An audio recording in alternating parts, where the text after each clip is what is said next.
Okay. Welcome, everybody. Um, so this is the second day, and we'll be discussing the man who planted trees today. So before we start, I think I'll just give some general instructions.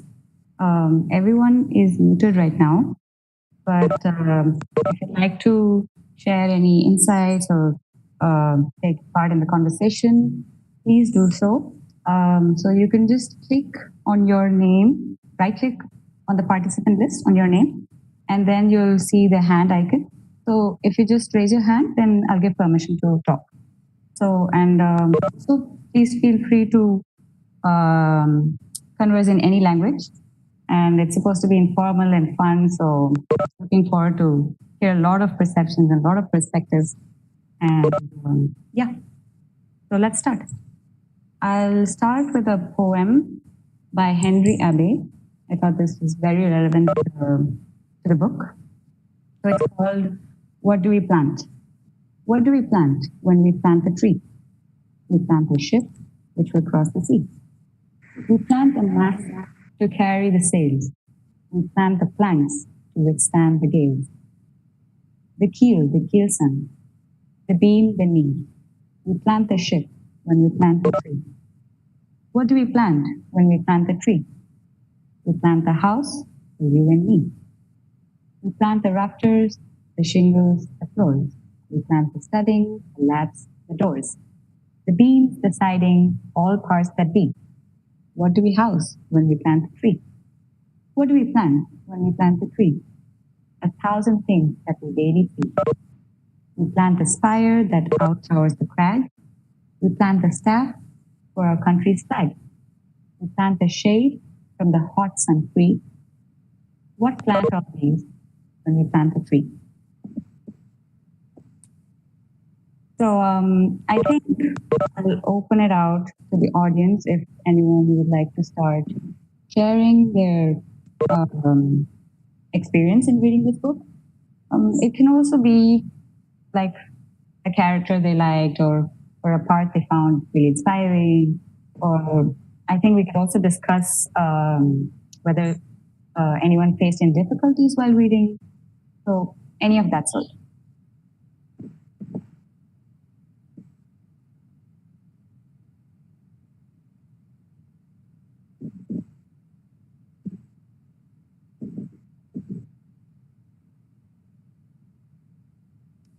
Yes, please.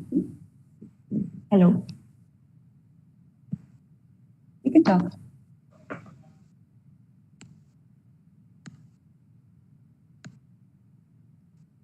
Hello. Yes, hello. Can you hear me? Yes. Okay.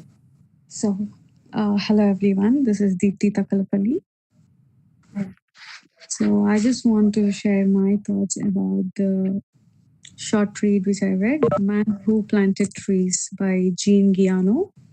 So, I felt more touching and more relatable because I'm a big fan of planting trees, and so as mentioned by the this book was Can you published. keep your mic a little closer, please? Sorry to interrupt. Is that clear now? A little bit more. Your voice is a little distinct. Okay, just give me a minute. Is it okay now? Better. Yeah. Okay. So, as mentioned in the book, they said that this writing was published in Vogue. So, I feel more appropriate what they titled it like. So, it is not only planting trees; it is all about planting hope and happiness. So, it is like one of the greatest works by Giono, and I wish his purpose was served. And it is such an inspirational story which makes people to fall in love with trees and also love with planting trees. So whether it is oaks or beeches or birches, whatever we plant, so just do it for your happiness and just expect nothing in return. Definitely. Very That's nice. Have you planted any trees? Yes, I planted many plants. No, they are not trees now, Okay. but just plants. Oh, very nice. Very nice. Thank you. Thank you.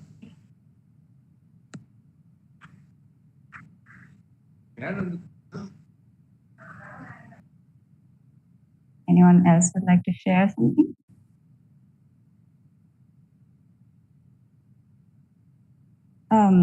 I found it interesting that there was only two characters in this book.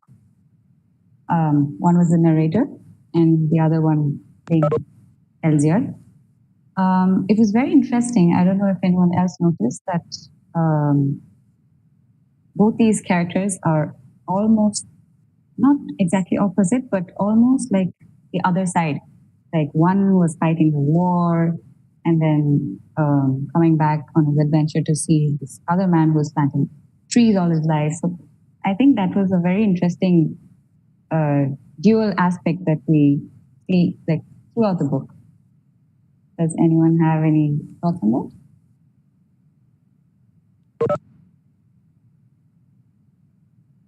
Yes, even like I was having the same thought, like even if that comparison was not there, I think the impact what it was created, no? I think whether the same impact will be there or not, we will not be knowing. Yes. The world is having like fight for power, saying that they are developing humanity for the development of race or something for the country, what they are doing. But there is a person who silently who doesn't solitude without any of these things. I think even this reminded me of the movie Schindler's List. When I was reading this, I was that movie of the Schindler's List tries to save everybody, and I was remembering some of the dialogues in that movie also. Like when asking, he'll be saying, "This is life." So the conversation in the Schindler's List between that military man and Schindler about the power, like when they try to define what is power, and also all those conversations, I was thinking about this when I was reading. Yeah, true. It does make us wonder whether, I mean, what is more valuable, fighting wars against each other or fighting to keep and sustain the resources that we have? Like even in the story, I think they mentioned that coal was used to fuel certain machinery or something like that for the war, while on the Right. other side, this person was planting the trees and trying to create a forest. So I think it's very relevant to this situation right now of trying to save the trees as well. Right. Even regarding the conversation, like they didn't have much conversation in the book. It was only about the narration, other things, and there was no kind of advice or why I'm doing it. There is no justification for his act. He was not trying to justify anything. Like I'm doing this act, so this will be helping future. Like no dramatic words or nothing. Like even that one line, I liked it most when he was not speaking. Like he saw no need for it. Yes. Like there was no when the action is in place. I think there is no requirement for words or no need to explain anything. When you can do it in action, I think the writings and words has no meaning there. Only the action is the thing which matters. Yes, very well said. Very well said. It's true. I think it's also the act of doing something selflessly and not expecting anything in return, and absolutely not having anything that would be for our own. Like it's not as if he's expecting his kids to play under the shade or anything like that, but he's looking at the society as a whole and the environment as a whole. It's a very nice quality. Right. Thank you.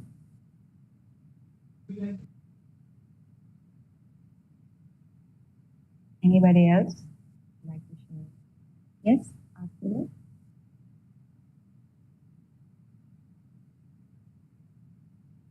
Thank you.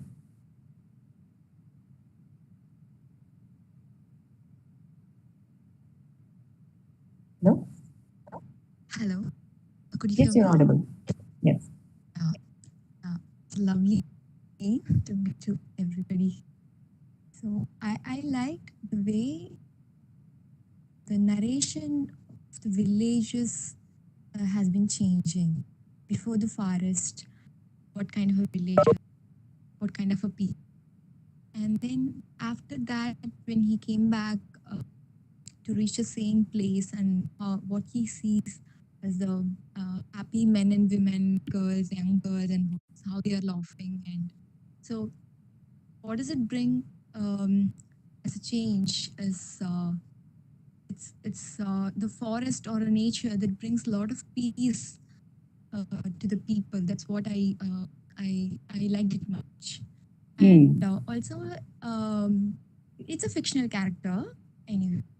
But then it brings us a lot of hope, and also it made me to think parallel about the Makka party here, and who planted banyan trees in Karnataka, and also uh, there is there's a old man called Tata in Erode.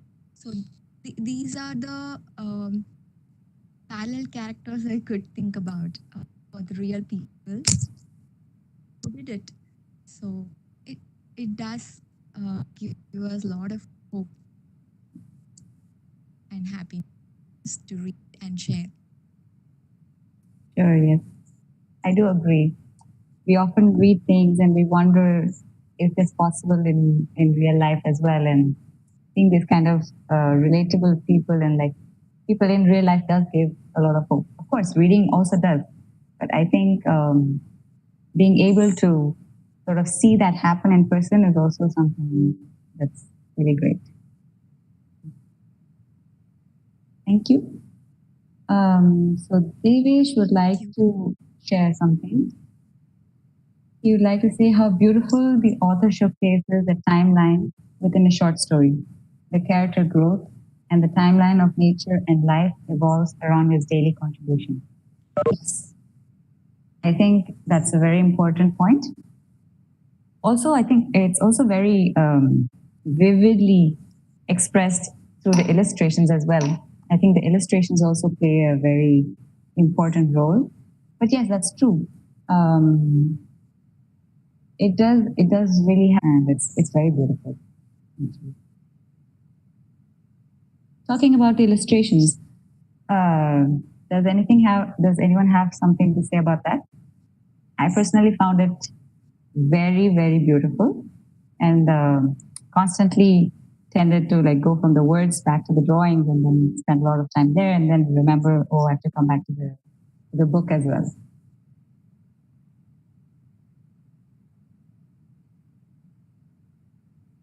Regarding the development of the village and how they explain, like I think you can, if somebody would read this book, Puliyamarathin Kadai in Tamil, like how Yes, yes.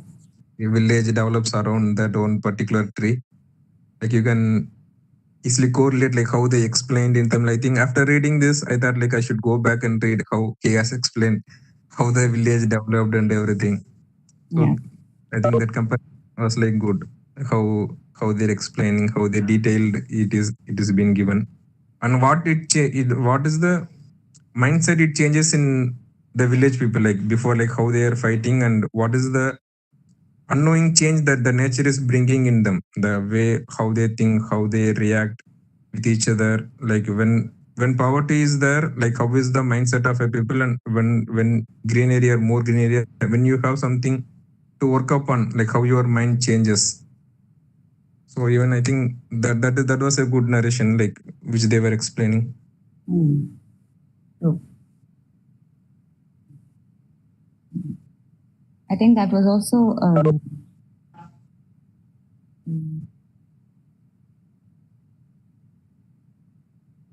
yeah. I think that was also like seen towards the end where the forest suddenly got attention from the forest department and the forest rangers, and they came about calling it the natural forest, like as if that, not wondering how it would have occurred or anything like that. And the whole perception of that place sort of changed suddenly.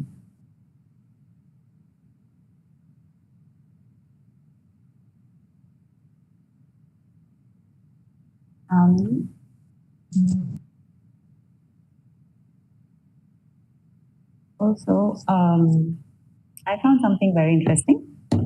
It was the environment aspect. How like one single act can have such a strong impact on the entire cycle. How by planting trees, suddenly the whole sort of landscape changed. Also, how the water again came back, and then I think there was even like towards the end they described the place having breeze and things like that. So the entire atmosphere sort of changed just from that simple act that he was consistently doing throughout his life. That's very beautiful.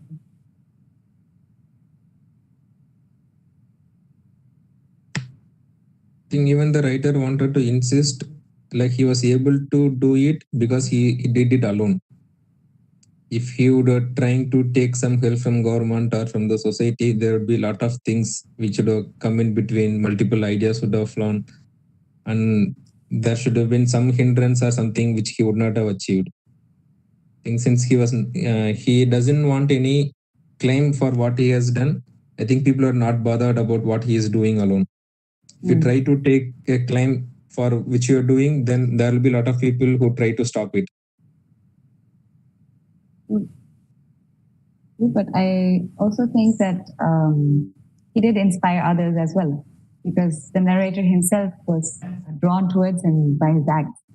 So, yes, individually, you do have the freedom to go ahead and do what you wish to.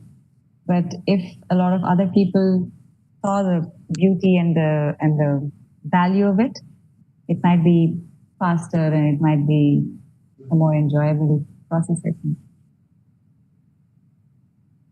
Devish would like to say something. The one who plants trees knowing that he will never sit in their shade has at least started to understand the meaning of life by Rabindranath Tagore. Yes, that's a very beautiful quote, actually. That's perfectly who the man in this book is, I think.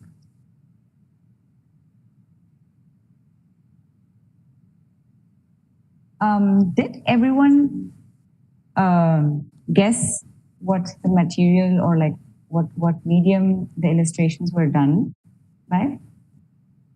Because I did not read the front page or I did not see the front cover properly. But as I was reading, I was starting to wonder, and it really kept me working on it the whole time. I'm wondering if anyone else thought that. I think it is some wood carving or something. I think in the front page, I think it was written like wood carving is done by somebody. Yes. It is. I initially thought pen and ink drawings. Then I read it. I said, okay, it's a wood engraving. Yes. That's what I also didn't see it properly. And then while I was reading, I was wondering, because there's so many options.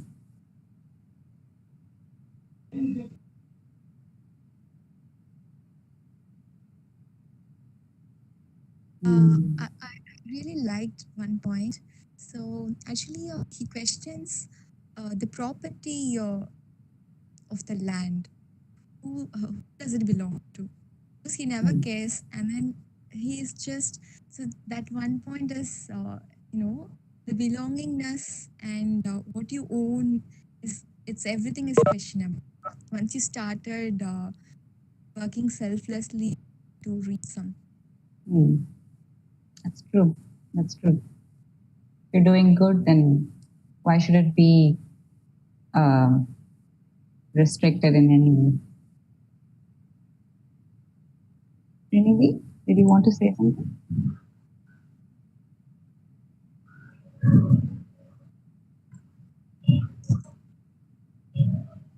Hello, Srinidhi?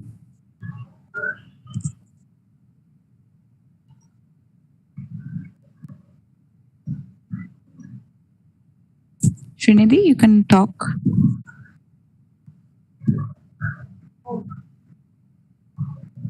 Hello? Yeah, hello. Yeah. Can you keep your mic a little closer? We can't hear you properly. Actually, I have a story to share. Yeah, sure. A few years back, neem sapling grow on its own in my backyard. I'm sorry to interrupt. Can you just keep your mic a little closer? It's still a little muffled. A neem sapling grow on its own in my backyard. And then my dad was like, it's hindering, why you just cut it off. I said, no, let's keep it. It has grown on its own, let's try to shelter it, let's see how it's growing. But now it is huge young tree. And during these COVID times, it's really helpful. That's how all trees are. It helps everyone for whatever way we help. That's it.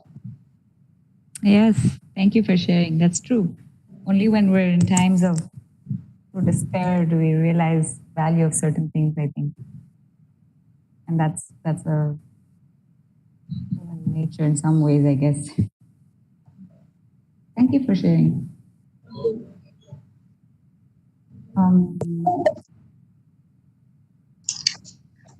So yeah, I was just wondering.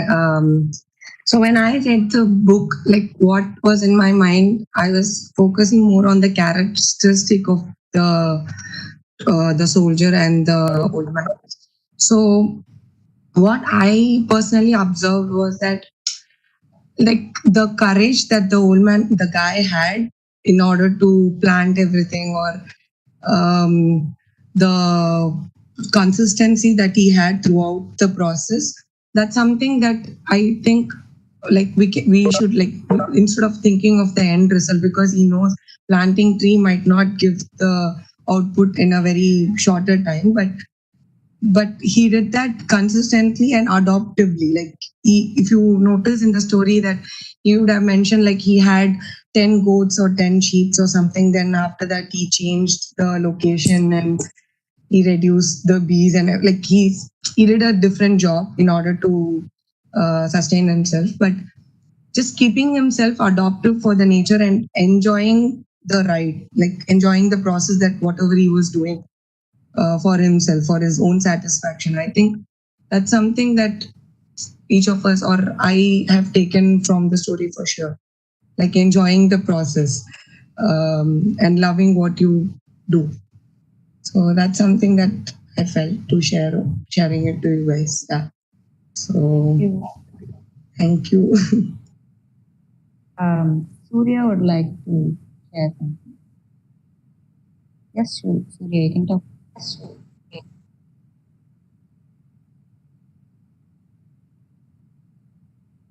Hello?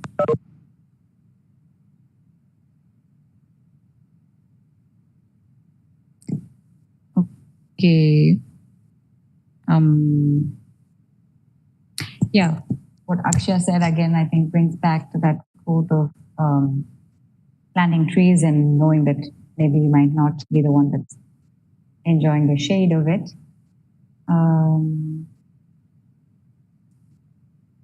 Anyone else would like to say something?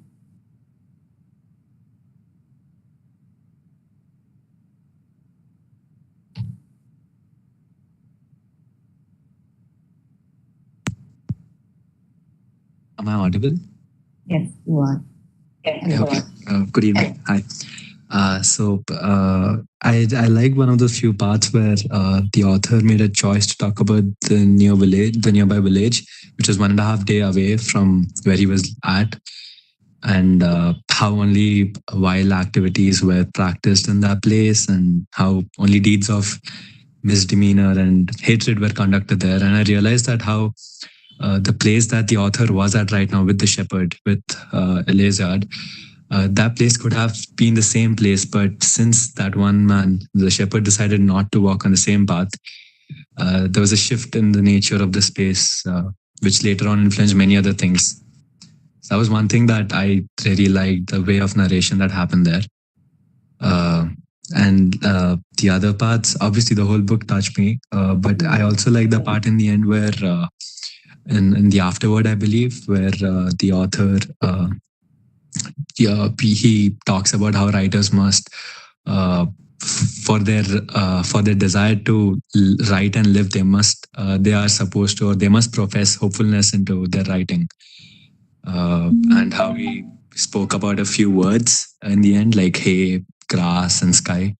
I believe that those words hold answers for the times we live in. Truly. So yeah, I think that's what I really liked about in the entirety. Beautiful. Thank you for sharing. Thank you. It's true. Thank you. I also agree that first observation of yours, that unless he took that one step, or unless he wanted to change the reality of what is, it might not have happened. Yeah, it's truly it truly inspires love in its true state and form. It's really cool. Thank you. Sandhavi? Like from the book, I would say that, he never had the sense of possession for anything. Like Akshay was saying, I would like to continue. He constantly shifted the places. He was not even, possessing that particular area where he was living. And in fact, even the pets which he was owning at that particular time, he thought, that might be some hindrance to the plans or whatever he was trying to do. So his motto was very important. Like he picked up only that. So for that he was ready to sacrifice anything. He was not even possessing the pets which he was growing, like pampering basically. So that's the intention. When you have a clear motto, like kudirai kadivalam kattna madri enna venundradhu, if you're very clear, then nothing bothers you. On the way you have to go straight, hit the target. So that's very clear. So he wanted to plant trees. That was his only motto. And he made it a point and he did it to the end. That actually inspired me a lot. That's how everybody should look at any motto for that matter. Yeah, thank you.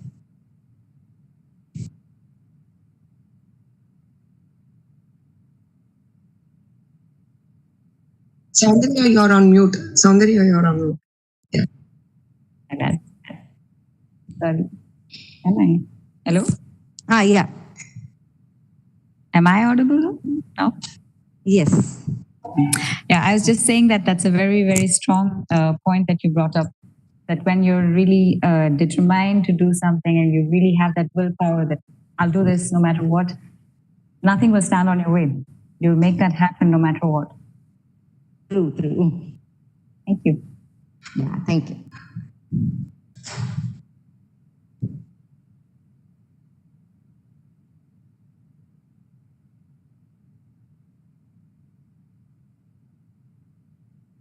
Anyone else? Viryana and Ashef. Bhargavi, would you like to share your thoughts? Hello? Bhargavi?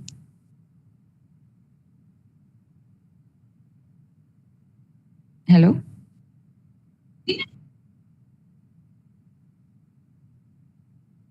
We can't hear you.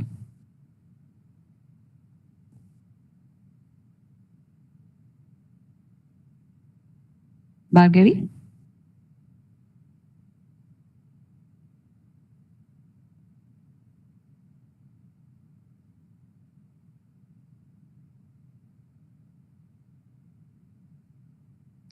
Okay, I think she'll come back. We'll wait for her.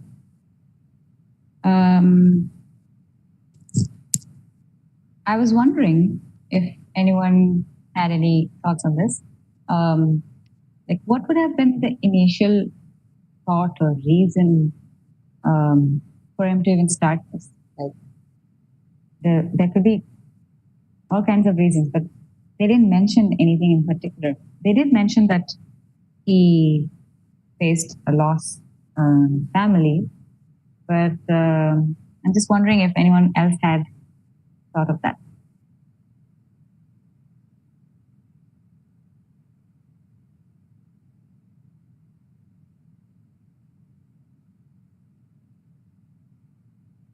No? Yes? So yeah, what I was thinking, probably one reason would be his family reason, and maybe எதனால இருக்கலாம்னா like அவர் வந்து ஒரு age factor, like I think even இந்த book they might have mentioned அந்த age ஃபேக்டர்ன்றது வந்து அவர் பெருசா எடுத்துக்கல, something related to that age. So அவருக்கு வந்து அந்த லைஃப் ஒரு எக்ஸ்ட்ரீம் போயிருக்கு. Like this is something that I am assuming since you brought up the question. Like like life முடிஞ்சிச்சு, ஓகே ஃபைன், நம்ம அடுத்து ஒரு புதுசா ஒன்னத்தை நம்ம உருவாக்கணும்னா எதுவா இருக்கலாம், இந்த பிளான் வைக்கலாம். This is something I don't know if I'm right or not. So அதனால சொல்றேன். ஸோ அவர் செடி வச்சு நம்ம பண்ணலான்னு அவரோட தாட் இருந்திருக்கலாம். ஏன்னா அந்த place where he was living in was not like ட்ரையா இருந்ததுன்னு ஸ்டேட் பண்ணியிருப்பாங்க புக்ல. So looking at that made him seem like okay இத நம்ம மாத்த முடியும்னு அவர் நினைச்சிருக்கலாம்.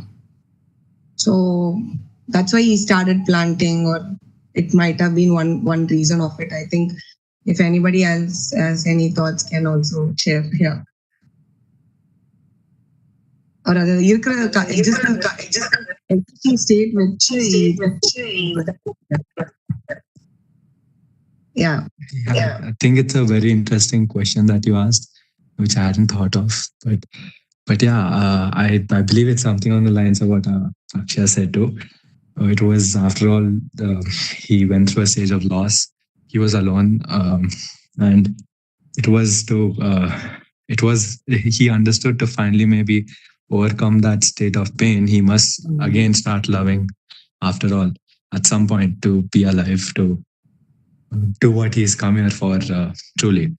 And maybe he started planting trees was one way how he could express his love and use that energy that he had stored in while he was mourning. So yeah, I thought thank of you. something. Awesome.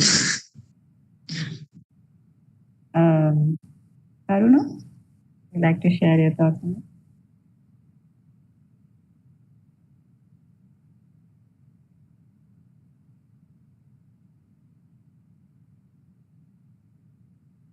Karuna or Arjun?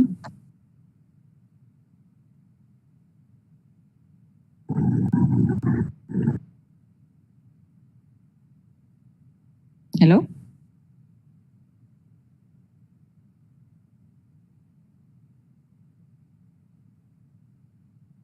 Okay.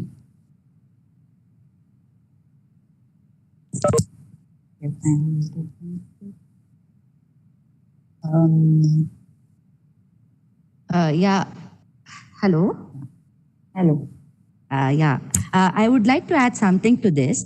Like, probably after he lost his loved ones, he might have thought, there is no point in having truly a deep relationship with anybody in the world, because at the end it's going to be a loss. So probably I would say that he has found the meaning of life. So because of that, maybe he would have thought, not to have any more relationships. And in fact, that would have made him not have any bonds with the, plants as well. Just growing them. That's it. Not having any relationship with anybody. Just living like that, having one vision in mind. I think I have a different opinion on this. I think he loves everybody, all the humankind, the nature, and everything. Probably he must have lost his family due to the drought or something. So he must be thinking to bring those and bring happiness to the people who are living there. So because it's very conscious decisions of choosing the seeds and having bees and all these things, and he's choosing it. And then at the end of the story also, there is a line that comes, he knows better than me to choose the plants and planting it. I think he somehow he's bringing back those values to the place. And it's not like because he didn't have faith in the relationship. I think he wanted to recreate it. And probably he doesn't want any reciprocation. He just wanted to give. He was not expecting to get back. That's one way of one-sided love, I would say. Because he's not even very friendly with people also, for that matter. Like he was not he was not talking a lot. One way of expressing love is to talk. So I think he's tried to shut himself and just give it out to the to what is worthy. I think he's also offering the soldier, you can come with me if you like. Yeah. That's true. That's like if you come to me, I will give it to you.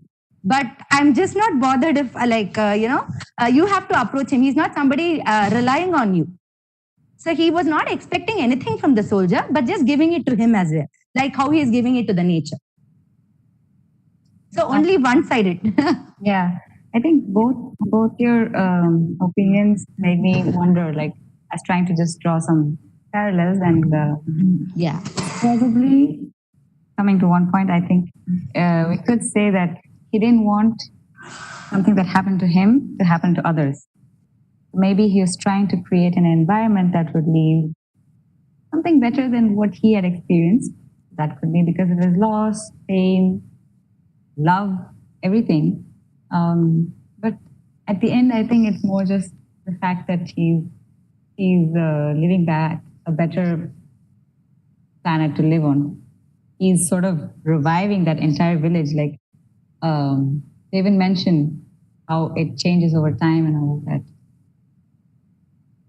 So, yeah. Thank you, both of you. Anyone else would like to add on to that? Or Yes. bring a new point? So I just want to add my point. So I just after reading the afterword, I feel like the author Jean wanted to leave something behind, even when he's not there. Like he wanted a writing of his to change something. So he wanted to give something to the humankind. So in the same way, the character which he has chosen, so he wanted to leave something for the future or for the coming humans, because he had nothing to do. Like he has no family or nothing. Like he doesn't have any responsibilities on some other things. So he just wanted to help humankind in a better way and serve the purpose of his life. So that's what I felt. That's very true.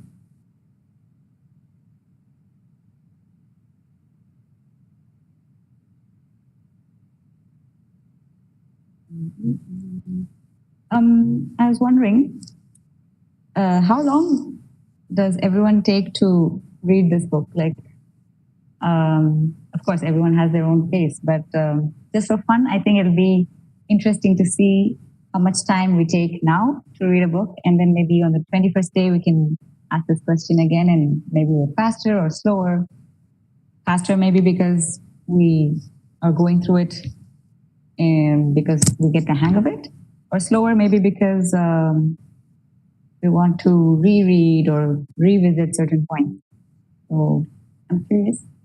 Oh, and the meeting will end in 5 minutes, so I guess this will be our last topic for the day. Does anyone want to? I take roughly about an hour to get there. Sometimes it even goes to 90 minutes, depending on how much I'm putting myself in there. So yeah, that's about it for me. Yeah. It also matters in what sort of mindset you're in, no? Like, yeah. Yeah, truly, yeah.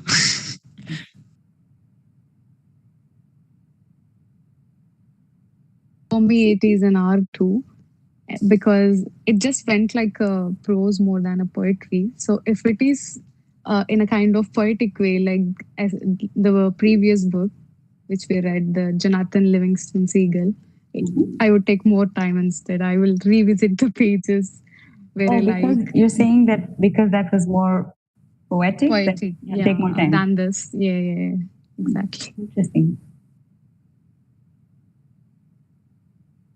Funny, I actually felt it the other way around, but interesting. Akshaya, how long did you take?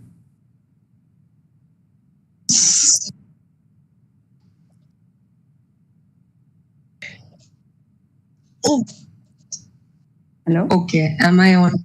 Okay, You fine. are. So I'm a very slow reader. So yesterday, I think the book that I read, it took me around 3 hours. Around 3 hours, yeah. So today I felt it was much more easier, and I was able to finish it within an hour or so. So that's what was Easier my in what take. sense? Did you say anything, Soundarya? I didn't. Easier in what sense? Easier as in, maybe in first book I felt there was too much of characters going on. I was trying to understand who the character is. I went back and forth and everything. But to, like in this book, I felt there's only two characters. I was able to. I was picturing in my mind as two characters and visualizing what they would have spoken and everything with the relation with the illustration as well. So it took me lesser time than yesterday. Nice. Yeah, that's cool. It's okay. It's fine. You can take as long as you want. And the thing is, if you're enjoying it, that's great. And here, Bhargavi also said, yeah, I was slow. It took me time revisiting and pauses. It took 3 hours. It's fine. I think it's nice to read like maybe 10 pages and then maybe take a little break, think about what you've read, put yourself in the narrator's position, put yourself in the characters and see how they felt there in that particular situation. And then maybe once you've absorbed that, you come back and then you probably explore a few little more details. That's so when true. you read. Yeah. Funny thing, I do that. So. Yeah, you go on little adventures when you do that while reading. It's cool. Yeah. All right, then. It was super fun. Looking forward to see you all tomorrow. Yeah, I think it will be cool also if you all spend some time to write down about today's session and about the journey you also went through while reading and maybe some difficulties that you overcome over the journey. And do share it with us as well. Would love to know. And the next book will be out soon, both in Instagram and Facebook and in our group. So, yeah, great. I think we'll all meet again tomorrow. Looking forward to more conversation. Thank you.